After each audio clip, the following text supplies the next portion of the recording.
한자 이야기, 낱말 이야기 1234번째 시간입니다. 네, 이번 시간은 촌철살인이라는 사자성어를 살펴보겠습니다. 네, 촌철살인, 가끔 많이 자주 접할 수 있는 그런 낱말입니다. 촌철살인, 촌은 마디촌이다, 한마디다, 한마디. 그리고 철은 쇠철이다. 살은 죽일 살이다. 이는 사람인이다. 이렇게 되겠죠. 네, 마디촌은 이 부분은 손을 뜻하는 모양이다. 그렇죠? 손. 이것이 이제 손을 뜻한다. 그리고 아래에 뭔가 표시를 했다. 한일자로. 그렇죠? 자, 그것이 이제 마디다. 한마디다. 왜 이것을 마디라고 하느냐는 것은 뒤에서 다시 한번 살펴보겠습니다. 한마디라는 것은 아주 짧은 것을 얘기합니다. 긴 것을 얘기하지 않는다. 철은 쇠철이다. 그래서 쇠금이 들어갔다. 그리고 이 글자 자체가 또 발음이 철이에요. 철인데 구렁말철이다. 구렁말이라는 말의 종류, 어떤 색깔에 따라서 말을 많이 이제 분류를 하는데, 이것이 상당히 복잡합니다만 이것을 임금왕자 모양을 떼게 되면 이렇게 제자가 되죠. 그렇죠? 제자가 된다. 그리고 아래에 이게 들어가 있다. 일단 이렇게 생각을 하시고 눈에 익혀 놓으시면 어떨까. 이 글자가 들어가서 쓰는 말이 그렇게 많지 거의 없습니다. 네, 쇠철자다. 살은 죽일 살이다. 위에는 이것은 창수입니다. 그렇죠? 창이다. 몽둥이다. 몽둥이로 이렇게 쳐서 이렇게 죽인다. 이렇게 될까요? 왼쪽 부분은 이런 모양으로 볼 수 있습니다. 이것 자체로서도 죽일 살이라는 그런 글자입니다. 그래서 되는데, 그럼 이 글자는 원래 어디서 나왔느냐? 이렇게 벨 예자, 벤다는 뜻이에요. 이렇게 낫으로 뭘 벤다. 그리고 여기에는 차조출이다. 차조, 식물이다. 식물을 낫으로 이렇게 자르는 그런 모양이다. 그래서 죽일 살이다.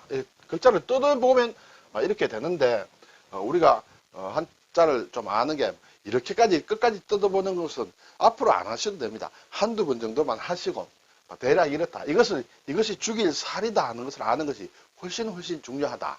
네, 그렇게 되겠습니다. 자, 이는 사람인이다. 사람인을 보통 혹자들은, 자, 한 사람은 혼자 살 수 없다. 사람이란 혼자 살 수 없다. 서로 의지해서 살아야 된다 해서 이렇게 서로 의지하는 모양이다. 이렇게 하지만 옛 글자를 보면 그것은 아니다. 사람이 이렇게 공손하게 앞으로 몸을 숙이고 있는 모양이다. 그렇죠? 그런 모양으로 나온 것이 살인이다. 자, 촌철살인. 네, 사진의 설명을 한번 보겠습니다. 한치의 쇠붙이는 촌철을 얘기합니다. 그렇죠? 한치의 쇠붙이로도 사람을 죽일 수 있다는 뜻이다. 촌철로도 살인을 할 수 있다. 이것은 무엇이냐면, 달리 얘기하면 꼭 사람을 죽인다는 얘기가 아니라 간단한 말로도 남을 감동하게 하거나 또는 남의 약점, 그렇죠? 남의 약점, 급소를 찌를 수 있음을 이루는 말이다. 아마 이렇게 사진을 설명하고 있고, 또 다른 사진을 보니 작고 날카로운 쇠붙이, 이것은 이제 촌철이 되겠죠. 쇠붙이로도 사람을 죽일 수 있다는 뜻이다. 일단은 기본 뜻은 그렇다. 그렇지만은 짧은 경구로도 사람을 크게 감동시킬 수 있음을 이루는 말이다. 가장 어떤 비중이 있는 것은 두 번째 것이다. 사람을 죽인다는 그런 뜻에 있는 것이 아니라 사람을 감동시키고 하는 그런 의미, 그렇죠? 사람을 감동시키다. 그게 있다. 그래서 이 말은 어디서 나왔느냐? 출처는 나대경이라는 사람이 쓴 항림옥로라는 어떤 책이 있다. 거기에서 나왔다. 이렇게 얘기를 하고 있습니다. 네, 그래서 보면 그의 만화는 촌철살인의 풍자로 인기를 끌고 있다. 그래서 아주 정말 정확하게 딱 찌르는, 그렇죠? 아주 급수를 찌르는 듯한 예리한 말을 던져서 감동을 주는 그런 때 쓰는 것이 촌철살인이다. 네. 사람을 죽인다. 그런 의미로는 쓸 필요 없다. 이렇게 되겠습니다. 자, 앞에서 나대경이라는 사람이 항림옥로라는 책에서 이렇게 썼다고 했는데, 나대경이라는 사람은 언제 태어나서 언제 죽었는지 이렇게 자료를 찾아보면 의문부호가 되어 있습니다. 그렇지만 이 항림옥로라는 책은 자세하게 나와 있는데, 중국 남송 시대에 나대경의 수필집인데 1248년에서 1252년쯤 완성됐지 않느냐 이렇게 얘기를 하고 있는데, 문인이나 학자의 시문에 대한 논평 중심의 일화, 견문 따위를 수록한 것이고 천지인 3부작으로 되어 있는 책이다. 여기에 이제 나오는 얘기라는 것이죠. 자, 여기에 나오는데 해당되는 문구만 보면 즉 지유 촌철 편가살인 해서 여기에 촌철과 살인에서 온 말이다. 자, 이것은 보면 앞에 전 단계 얘기가 있습니다. 그것이 뭐냐면 어떤 사람이 한 술의 무기를 싣고 왔다고 해서 사람을 죽일 수 있는 것은 아니다. 나는 한 치도 안 되는 칼만 있어도 그 사람을 죽일 수 있다. 그래서 이 부분, 뒷부분은 이제 얘기를 한 것이에요. 그런데 이러한 항림옥로에는 나대경이라는 사람이 이렇게 자기가 생각해서 글을 쓴 것이 아니라 사람들과 만나서 나눈 이야기를 기록한 것이 대부분이다. 그럼 이것은 누구의 얘기냐 할 때 보면 일반적으로 대해 종고 선사라는 분이 계신다. 네, 이 시절에 아주 유명하신 분이 뭐예요? 그분이 불교의 참선에 대해서 말한 비유적으로 말한 것이다. 이렇게 되겠어요. 그런데 보면 제가 자료를 좀 보니 대해종고 선사는 나대경, 그러니까 이 책이 나오기 훨씬 전에 이렇게 살았던 분이에요. 한 100년 정도는 차이가 나는 분이다. 그래서 직접 나대경이 이렇게 만나서 이분으로부터 들은 얘기를 적은 것은 아닌 것 같아. 아마 대해선사, 대해종고선사가 쓴 정법 안장이라는 책이 있는데 이것을 인용한 것이 아닌가 아마 이렇게 얘기를 하는 사람들도 있다는 것을 말씀을 드립니다. 그래서 아적지유 나는 촌철, 그렇죠? 촌철만 있어도, 단지 촌철만 있어도 가살인다. 여기에서 편이다 하는 것은 사실은 중국어 문장에서 지유에 대응하는 편이다 이렇게 돼 있는데 저는 중국어를 잘 모르기 때문에 자세히 설명을 못 드리겠습니다만은 이렇게 해서 내게 촌철만 있어도 나는 얼마든지 사람을 살해할 수 있다 이렇게 얘기를 한다. 그래서 앞에서도 말씀드렸습니다만 여기서 살인은 상대를 죽인다는 뜻이 아니라 사람을 마음에 움직인다는 것이다 라고 우리가 그렇게 해석들을 하고 있다. 그런 용법으로 쓰고 있다. 이렇게 되겠습니다. 비슷한 말이 이제 정문일침이다. 그렇죠? 정문, 어떤 정수리를 얘기합니다. 사람의 정수리.